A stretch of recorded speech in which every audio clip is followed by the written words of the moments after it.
Hello everyone. तो इस part की स्टार्टिंग में हम देखते हैं कि जब डुई डुई क्लासरूम में बहुत ही अपसेट बैठी होती है तो यहाँ पे ये बात तो जियांग ने भी नोट कर ली थी।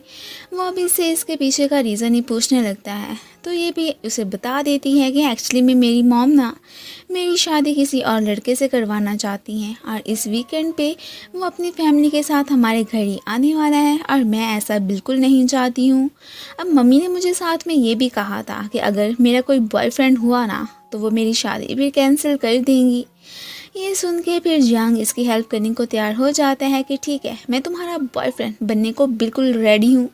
ये सुन के यहाँ पे फिर डुई तो स्माइल ही करने लगी थी। एक्चुअली में ये सारी बातें उसने जानबूझ के ही इसे कही थी। वो जानती थी कि जियांग हर हाल में मेरी हेल्प करेगा। अगले सीन में फिर हमें इसे घर पे रेडी होते ही दिखाया जाता है। जल्दी से इसने फिर जियांग को एड्रेस वगैरह सेंड करके वहाँ पे आने का भी कह दिया था। अब उनकी फैमिली तो इनके यहाँ आ ही चुकी होती है। लड़का तो बिल्कुल ही चाहता था कि उसकी शादी हर हाल में डुई से हो ही जाए तो यही बेहतर होगा। बचपन में ही दोनों फ्रेंड्स थे और वो इसे तब से ही पसंद करता था। ये लोग अब फिर एक रेस्टोरेंट आ चुके होते हैं। अब ये पूरी फैमिली यहाँ पे बैठ के बातें करने में बिजी ही थी कि तभी फिर फाइनली जियांग की एंट्री हो ही जाती है। वो सबको फ़िलहाल तो ये कह के इंट्रोड्यूस करवाता है कि मैं तो डुई डुई का टीचर हूँ। सो इसके कहने पे ही मैं आप लोगों से मिलने आया। सो क्या मैं आप लोगों के पास बैठ सकता हूँ? बाकी सबको तो कोई एतराज़ नहीं था लेकिन यहाँ पे टियान और उसकी मम्मी की शक्ल देखने वाली होती है। इसने तो फिर मम्मी जी के कान में ये भी कह दिया था कि मैं डुई को पसंद करता हूँ, सो क्या आप मुझे भी चांस देंगी? वो जब यहाँ पे इसका बहुत अच्छे से ख्याल रख रही होती हैं, ये देख के ना सिर्फ डुई डुई बहुत परेशान होती है बल्कि यहाँ पे टियान भी जेलस फील करता हुआ फ़ौरन से अपनी होने वाली सासू माँ की सेवा करने पहुँच आया था ताकि इसे इम्प्रेस कर सके। पर ऐसा कुछ भी नहीं होता। वो तो यहाँ पे जियांग से कुछ ज़्यादा ही इम्प्रेस लग रही थी। ये सारे लोग मिलकर चीयर्स करने लगते हैं और इधर डुई डुई तो बहुत ही परेशान कि ये क्या हो गया। मम्मी तो फिर इसे बहुत पसंद करने लगी हैं तो मेरे चार्मिंग प्रिंस का क्या बनेगा जब मैं उसे घर लेके आऊँगी। मम्मी ने तो फिर उसे पसंद ही नहीं करना बल्कि उन्होंने तो यही फैसला कर लेना है कि मैं फिर जियांग को ही अपना पति बना लूँ। अब जिस तरह से वो सबके सामने डुई का ख्याल रख रहा था ये देख के इन दोनों माँ बेटे की शक्ल तो फिर देखने ही वाली होती है। मम्मी जियांग को घर ही लेके आ चुकी थी और साथ ही साथ इसे रात का डिनर करके यहाँ से जाने के लिए कहती हैं और ख़ुद तो फिर मार्केट से कुछ सामान लेने ही वहाँ से चली गई थी। अब डुई डुई जब इसे अपने रूम में लेके आती है तो उसका हाल देख के ये तो एकदम सरप्राइज कि कैसी लड़की है ये। अब यहीं पे ही जियांग ने उस इवेंट की तैयारी करने का भी डिसाइड कर लिया था। वो जब डुई डुई से इसकी बुक मंगवाता है तो इसमें से एक लड़के और लड़की की पेंटिंग देख के सरप्राइज़ अब इसके पूछने पे वो उसे यही बताती है कि ये मेरा चार्मिंग प्रिंस है।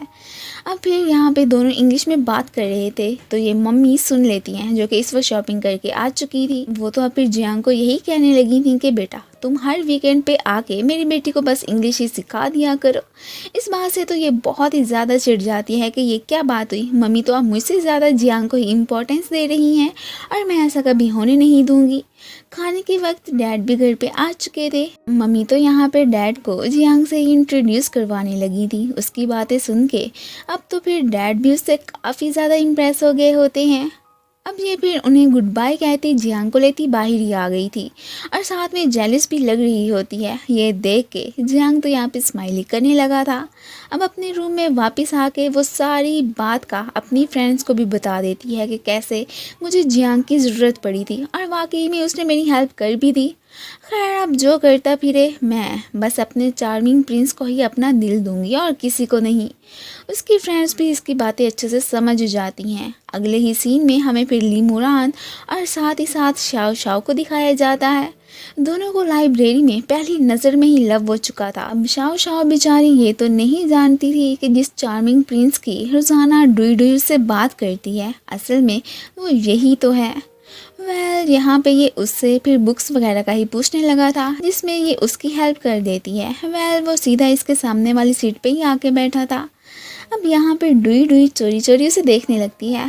ये सिर्फ अकेली ही नहीं थी बल्कि यहाँ पे वो भी फिर इसे चुपके चुपके से एक नज़र देख ही लिया करता है।